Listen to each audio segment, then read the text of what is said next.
Ganito lang po ang pag-fold ng bawat sides nung ginawa natin. Ayan. So, ganito. Kahit dito sa gilid, para may butas dun sa gitna.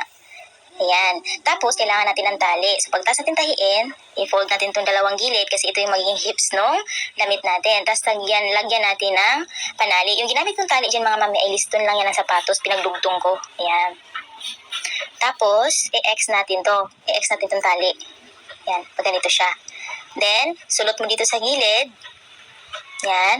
Ganun din sa kabila, isulot mo din doon. Ayan. So, medyo ginagala natin kasi may iba na sabi nila, bakit kinat? At saka iba naman na hindi nila gaanong magets. Ayan. So, ganito na siya. Susuot natin sa mannequin natin. Ayan. So, dito yung neckline natin, yung pinakalieg, kumbaga. Ayan. Tapos, ganito naman ang pagdali nito. Ayan. Kung naalala nyo yung in-next natin sa bawat gilid, tapos sinulot natin, ayan ang trabaho niyan. Ayan. So, hilain nyo lang yan, mga mami. Ayan, hanggang makuha nyo yung sikip na gusto nyo. Kung saan kayo komportable. Tapos, ganito na siya sa harap. O, diba? Panyo